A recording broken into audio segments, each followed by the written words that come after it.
Pois é, deu Brasil de novo no Globo de Ouro com o filme O Agente Secreto, de Kleber Mendonça Filho, vencendo na categoria de melhor filme internacional e Wagner Moura vencendo na categoria de melhor ator. Mas veja esse vídeo aqui. A ditadura ainda é uma ferida aberta na nossa vida.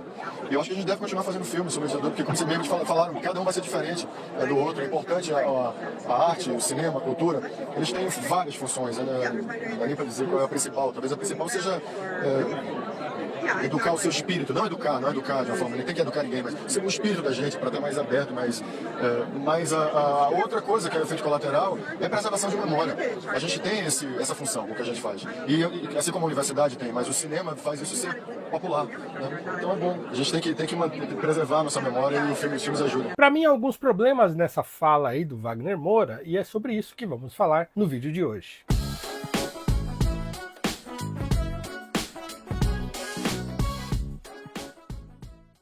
Seja bem-vindo ao meu canal no YouTube, eu sou o professor Paulo Cruz. Feliz ano novo para você que está assistindo aqui esse vídeo. Muito obrigado por você que acompanha esse canal, por você que me acompanhou durante o ano de 2025. Esse é o primeiro vídeo que eu estou fazendo, o vídeo inteiro em 2026. Então, muito obrigado por sua companhia no ano passado. Espero que você continue por aqui e que você tenha um ano cheio de bênçãos, cheio de alegrias e cheio de realizações. Eu quero te pedir, se você não é inscrito nesse canal, que você se inscreva aqui, clique aqui no sininho para receber as notificações, já deixa aí o seu like para esse canal se espalhar e esse vídeo se espalhar pela internet. Comenta, compartilha com seus amigos, com seus familiares. Esse canal precisa se tornar aí um oásis de boa conversa, um oásis de reflexões, sem radicalismos, aqui dessa nossa querida internet e do nosso querido YouTube. E para isso eu conto com a sua ajuda. E também, antes de começar, eu quero lembrar você que aqui no primeiro comentário fixado e também na descrição do vídeo tem um link que você vai entrar ali no número do WhatsApp e vai receber dicas muito valiosas de como você pode fazer uma grana extra aí usando a internet. Está trabalhando com o seu celular, a sua internet não é golpe, não é pirâmide, não é jogo, nada. É trabalhando com a internet. Você pode, por exemplo, criar uma loja ali na Shopee para revender produtos, né? Então aproveita agora esse começo do ano para poder aí pagar as contas, pagar seguro, IPVA, as coisas aí, ou mesmo pagar contas que ficaram aí pendentes do ano passado. Clica aqui sem compromisso e saiba mais. Muito bem, primeiramente eu quero dar parabéns aí ao Wagner Moura, ao Kleber Mendonça Filho pelo prêmio. O prêmio é sim um prêmio importante para o cinema brasileiro. O cinema brasileiro ele aumenta em relevância recebendo esse tipo de premiação internacional. É óbvio que Hollywood é a meca aí do cinema do mundo. É claro que tem relevância você vencer um tipo de premiação como essa, mesmo essas pessoas que tanto falam mal dos Estados Unidos e do imperialismo americano e tal, eles adoram ganhar prêmios que são criados por americanos. Então tudo bem, parabéns pelo prêmio, é um prêmio importante sim. Eu acho que eu ainda não vi o filme, tá? Então não vou falar do filme aqui porque eu ainda não assisti, mas sim pretendo assistir, quero assistir e farei com muito gosto. Eu tenho vários amigos que assistiram e falaram que sim, é um excelente filme, né? Então eu não tenho nada contra o filme de antemão, nada contra o Wagner Moura de antemão ou contra o Kleber Mendonça, não tenho nada contra ninguém, tá? A minha crítica aqui que eu farei agora é sobre essa entrevista, ou esse trecho de entrevista que ele deu e sobre as coisas que ele disse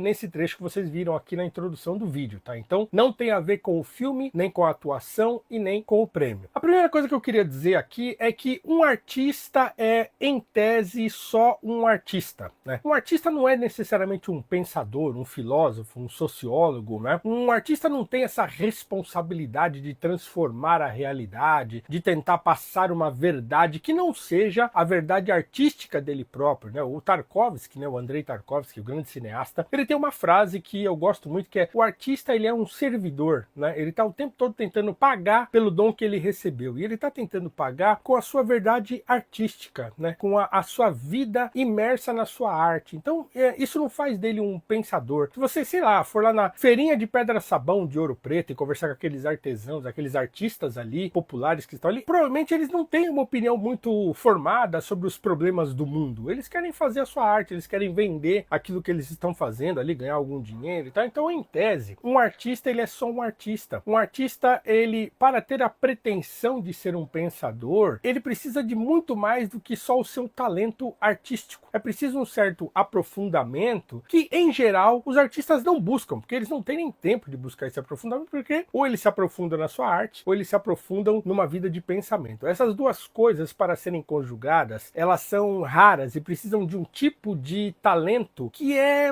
raro nos artistas. Você encontra, claro, artistas que são pensadores, artistas que são verdadeiros analistas da alma humana, alguém como, sei lá, Dostoiévski, né? Alguém como Ingmar Bergman, para falar de um cineasta, ou mesmo o Andrei Tarkovsky, que eu acabei de dizer. Mas esses artistas, eles, digamos assim, eles pereceram pela sua arte, eles sofreram, viveram, morreram pela sua arte, e eles tinham sim um talento tão extraordinário, uma capacidade de imersão na alma humana tão extraordinária, que isso transpassava a sua arte e, claro, atingia a população, atinge, né, o público de maneira diferente. Não porque eles quisessem fazer isso, né? Então você encontra, por exemplo, o Dostoiévski, quando ele escreveu Os Demônios, eu já falei disso aqui algumas vezes no canal, eu acho, mas já falei em outros contextos, né? Quando o Dostoiévski estava para escrever a sua obra Os Demônios, ele estava muito preocupado, porque Os Demônios é uma crítica a um evento que aconteceu lá na Rússia do seu tempo, né, na Rússia czarista, em que um grupo de revolucionários matou um rapaz, né, que era desse grupo e resolveu sair. E ele ficou tão atordoado com esse caso, com essa notícia, que ele quis escrever sobre uma crítica a esses movimentos revolucionários e tal. E ele ficou muito preocupado, achando que ele ia, digamos assim, diminuir a sua arte fazendo um panfleto político, né? E aí em cartas para o seu editor, para o seu irmão, ele fala sobre essa preocupação. No fim, claro, Os Demônios é uma obra-prima, né? Não porque ele tenha falado assim, não, vou fazer agora uma crítica social, não, mas porque a sua arte o impeliu a isso, e ele escreveu esse livro mais do que como um panfleto político, mas como um objeto artístico, né? O mesmo a gente pode falar, por exemplo, de outra artista que eu já falei várias vezes também em outros contextos, que é a Nina Simone. Nina Simone é uma excelente artista, ou foi, né, uma excelente artista, cantora, pianista, uma pianista clássica, né, que em determinado momento, na década de, né, entre os anos 60 e 70, ela se engajou politicamente de corpo e alma, ela mudou toda a sua arte, a sua música para o engajamento político. Mas a genialidade de Nina Simone fez com que a sua arte, mesmo engajada politicamente, ela conseguisse atingir a nossa alma enquanto arte, não só enquanto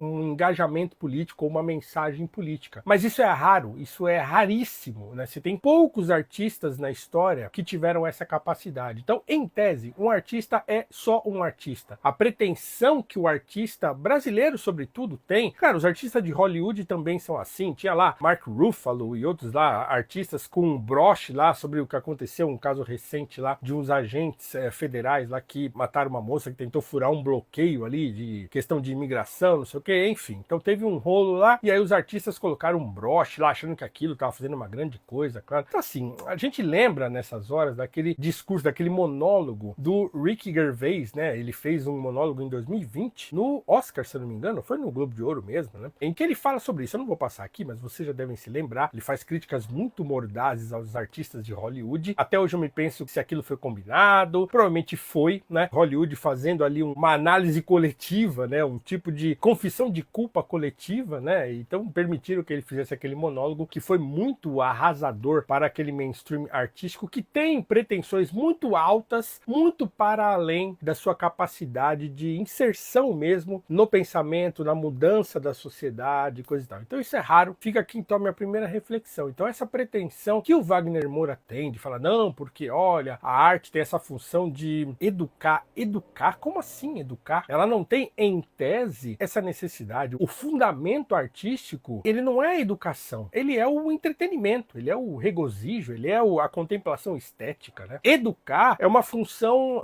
digamos assim, indireta da arte. Aliás, indireta da boa arte, inclusive. Claro, a gente pode graduar as coisas, né? Tem arte que é só para entretenimento mesmo, né? Uma música dançante, uma coisa que é só para festa, e tem um tipo de arte que transforma a gente, que a gente lê um clássico da literatura, como o próprio Dostoiévski, ou como Toni Morrison, que eu tô lendo agora pro meu clube do livro. E, claro, esse tipo de literatura mexe e transforma a gente. Mas você tem um tipo de arte que é mero entretenimento. Então, o artista, ele não tem que ter essa ideia de que ele tem de educar as pessoas. É claro que depois ele tenta, não diz exatamente educar, mas foi exatamente o que ele disse. Então, essa pretensão, ela torna o artista um chato.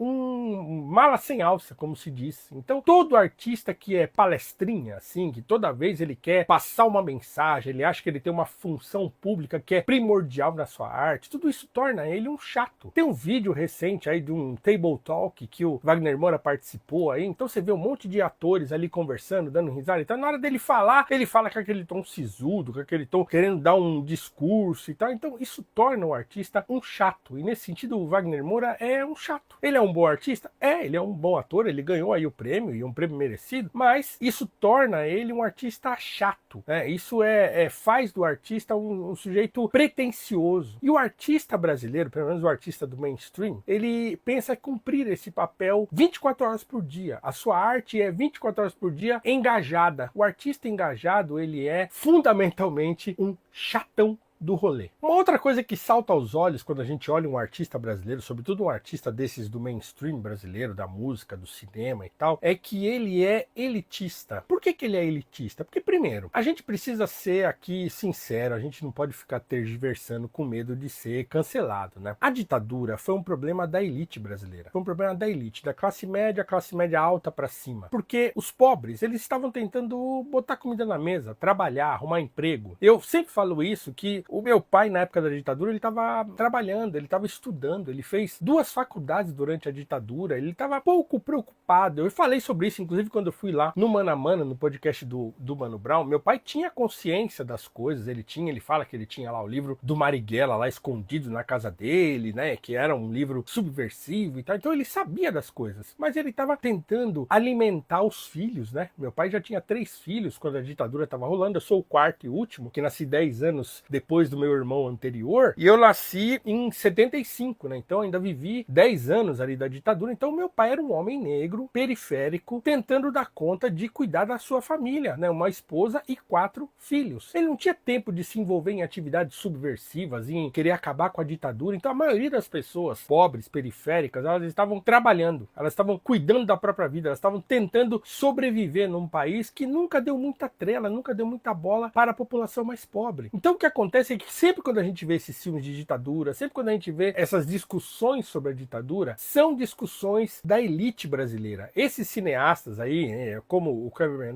Mendonça Filho, como o próprio Walter Salles, eles são cineastas da elite brasileira. Não, Walter Salles não precisa dizer, ele é herdeiro de banco, né? Ele é herdeiro de fazendas, de empresas, de indústria de mineração, né? Então, assim, esses caras são muito ricos. O Kleber Mendonça Filho, ele é da elite recifense ali, então, os pais dele eram lá professores universitários e tal, então ele não foi uma pessoa pobre. Então essas pessoas que se envolvem com essa discussão no Brasil, e que, claro, os nossos grandes cineastas, eles são em sua maioria esses herdeiros aí, são cineastas brancos de classe média alta, eles discutem a ditadura da sua perspectiva. É claro que houve muita perseguição a, por exemplo, movimentos negros durante a ditadura, mas a gente não tem nenhuma história sobre essa sendo contada no cinema. Movimentos negros foram suprimidos. Aqueles movimentos de bailes que aconteciam no Rio de Janeiro, por exemplo, né? Black Hill, ou aqui em São Paulo também com os bailes da Chic Show e Zimbábue e tal. Esses bailes, em muitos sentidos, nos anos 70, no final dos anos 70, eles foram perseguidos. Mas a gente não encontra filmes sobre isso sendo feitos no Brasil. O que a gente encontra é a recorrência dessas histórias de ditadura da perspectiva dessa elite que foi perseguida. Por quê? Porque essa elite, pela primeira vez na sua vida de privilégios, ela se viu sendo perseguida e sofrendo violência do Estado. Eu não estou dizendo que isso é uma coisa boa, não estou dizendo que isso não tem importância. O que eu estou dizendo é que a visão que a gente fica assistindo filme após filme sobre ditadura no Brasil é da visão que a elite tem, que a própria elite tem daquilo que sofreu durante a ditadura. Eu não estou dizendo também que não deve se fazer filme sobre ditadura, deve se fazer filme sobre tudo, e a ditadura é um problema, ou foi um problema brasileiro, e que deve ser retratado no cinema. Sim, então assim, nesse sentido eu concordo com o Wagner Moura que tem que se fazer. Agora, eu não vejo ferida aberta alguma, né? E esse é um terceiro ponto que eu quero trazer. Não há ferida aberta alguma. Já faz mais de 40 anos que a ditadura acabou, teve lá Comissão da Verdade, teve anistia, teve um monte de coisa. Então, hoje em dia, a gente não vive ainda sobre esse fantasma da ditadura. O que aconteceu recentemente, né, durante o governo Bolsonaro, com gente lá pensando em golpe de Estado, gente querendo retorno de ditadura e tal, não é um resquício daquele passado. É simplesmente porque as pessoas se dão conta que no Brasil a democracia é um regime muito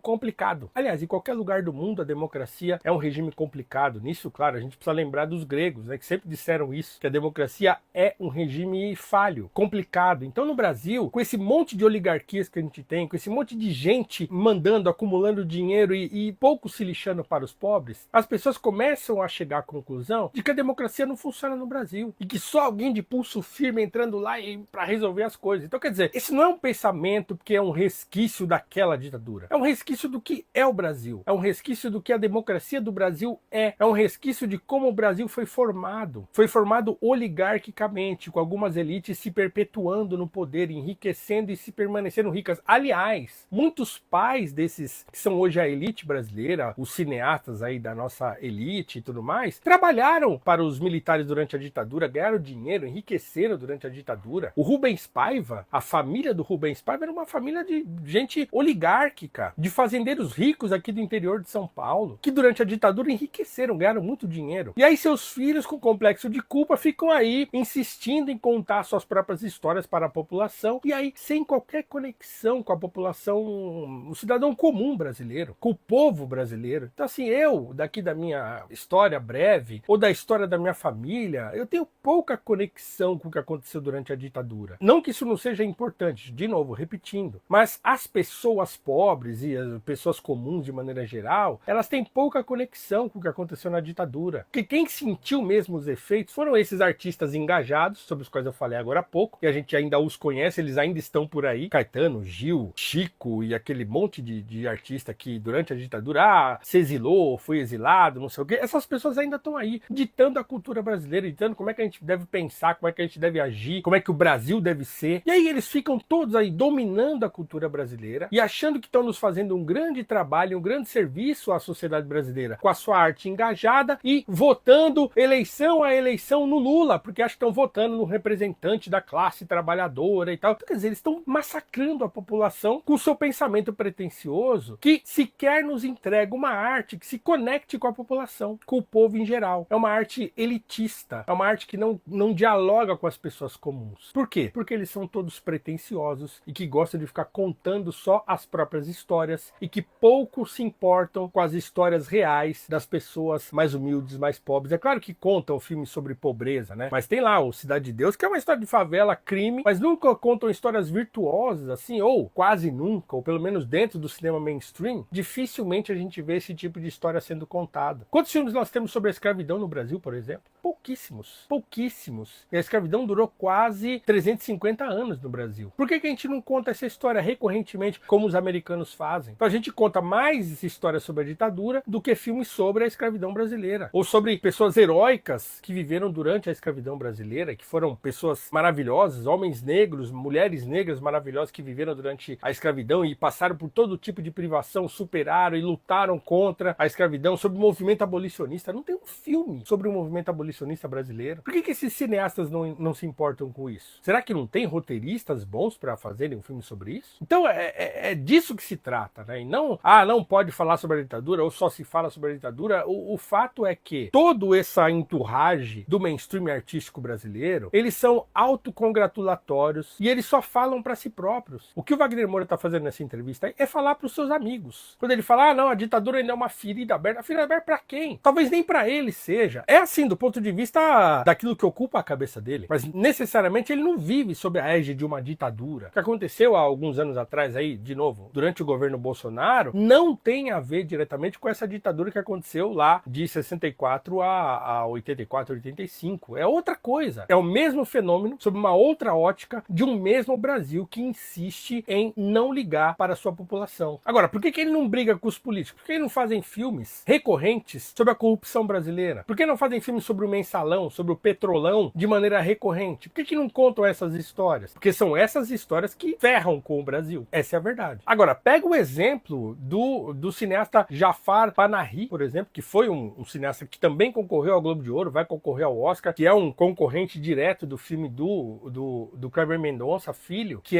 Foi Apenas um Acidente. O Jafar Panahi, ele é um cineasta condenado à prisão lá no Irã. Ele é um cineasta iraniano, condenado à prisão, que vive foragido, que filmou esse filme fugindo da polícia, fugindo dos agentes lá da ditadura dos ayatollahs. Então, o Mohammad Rasuluf, um outro cineasta iraniano, que também faz filme fugindo da polícia lá. Esses caras vivem numa ditadura hoje. O filme Foi Apenas um Acidente também fala da ditadura, é uma crítica à ditadura iraniana. Agora, não é um filme condescendente, não é um filme autocongratulatório, não fica tentando palestrar para a população. Não, não é. É um filme, inclusive, que é divertido, que é profundo, que é cheio de contradições. É um excelente filme, aliás. Se você não assistiu Foi Apenas um Acidente, assista. Mas nós temos um exemplo de um cineasta atual, vivendo sob uma ditadura na atualidade. Nós temos aí mulheres aí protestando contra a ditadura dos ayatolás lá no Irã, nesse exato momento. E você não encontra um artista no Globo de Ouro, ninguém falou sobre isso. Wagner Moura não falou sobre isso. Kleber Mendonça Filho não falou sobre isso. Os artistas não falaram sobre isso. Mulheres iranianas estão protestando nesse exato momento contra a ditadura no Irã. E ninguém fala nada. E aí o sujeito tá falando de uma ditadura que acabou no Brasil há mais de 40 anos. Como se a gente vivesse sobre o fantasma de uma ditadura aqui o tempo todo, porque ainda é o mesmo fantasma. Não, não, não é não. O que acontece é que o Brasil é um país ridículo para com as pessoas comuns. Os problemas que o Brasil tem na atualidade, o crime, a pobreza associada à desigualdade, a fome, nada disso tem a ver com os militares. Nada disso tem a ver com a ditadura que acabou há mais de 40 anos. Tem a ver com os políticos atuais, com as pessoas que estão na política atualmente, que estão aí formando o pensamento na atualidade. Não tem nada a ver com o que aconteceu há mais de 40 anos atrás. Por que ele está falando então que ainda é uma ferida aberta? Uma ferida aberta onde? Uma ferida aberta na elite, porque não consegue lidar com isso, não consegue ultrapassar esse problema que eles têm em relação à ditadura brasileira, porque eles foram, claro, diretamente atingidos. Então esse é o problema, porque essas pessoas estão presas em categorias de pensamento das quais eles não conseguem se livrar para entregar para a população outro tipo de arte. Pelo menos aqueles que estão, né, no mainstream, a arte mainstream brasileira. Não estou falando do artista popular de rua, como eu falei agora há pouco, dos artistas ali de Ouro Preto, ou um músico, ou um cineasta independente. Eu estou falando da arte mainstream no Brasil. A arte mainstream no Brasil, ela é elitista. É isso que ela é. Ela não se preocupa com a população. Ela está falando para ela mesma ali. Está girando em falso, em torno de si própria e dos próprios temas. Porque eles vivem num outro Brasil, né? Eles não estão passando fome, eles não estão preocupados com as contas que eles têm de pagar. Todos eles ganham muito bem, né? Ou são herdeiros e coisa e tal. Então eles não estão preocupados. Eles nem sabem. Esses cineastas ricaços aí, eles nem sabem como vive uma pessoa pobre no Brasil. Eles não sabem, eles não têm essa experiência. Eles não têm essa experiência nem na sua família. Então, assim, é outra coisa. Eles não estão dialogando conosco. Eles estão dialogando com eles mesmos. E aí vão lá, ganham o prêmio. Parabéns, claro, né? De novo, né? Merecido prêmio. Né? Não vi o filme ainda, mas creio que seja um prêmio merecido. E que o Wagner Moura, sim, é um bom ator, né? Faz aí filmes bons e tal, né? Não sei se é o melhor filme, né? Eu assisti os outros filmes, gostei muito do Valor Sentimental, gostei muito de Foi Apenas um Acidente. E não vi o filme ainda do Kleber Mendonça. Então não sei se é o melhor filme, se pra mim vai ser o melhor filme, mas enfim, parabéns pelo prêmio. Mas vocês têm que parar de tentar ficar palestrando o tempo todo pra gente. Cada entrevista que vocês dão, vocês acham que tem que dar uma palestra, tem que fazer uma crítica social. Foram dar entrevista e falaram do Bolsonaro, que já saiu do poder em 2022. E vocês estão falando nele ainda. Nós estamos em 2026. Tá acabando o retorno do Lula, né? O terceiro governo do Lula. E vocês estão falando ainda do Bolsonaro. Kleber Mendonça Filho, numa entrevista, falou do Bolsonaro. Wagner Moura, em entrevista, falou do Bolsonaro. Pelo amor de Deus, gente. Vocês não vão virar o disco, não? Uma das grandes tragédias do governo Bolsonaro foi ter devolvido para essas pessoas a narrativa da ditadura. Reforçou para essas pessoas. Tá vendo? Olha aí, ó. E aí eles ficam nisso. Então, quer dizer, o Bolsonaro é o espírito da ditadura militar de 64, 84, 85. Rede Vivo. O sujeito tá aí todo ferrado agora e vocês continuam falando dele. Então é isso, gente. Olha, eu queria deixar aqui a minha reflexão, talvez um pouco de indignação também, né? Deixa aqui seu comentário se você gostou, se você não gostou, se você entendeu, se não entendeu, se você concorda, se você discorda. E a gente se encontra no próximo vídeo, não esquecendo de clicar no link aí pra saber como é que faz pra você ganhar uma grana extra, tá bom? A gente se encontra logo mais. Um abraço e até!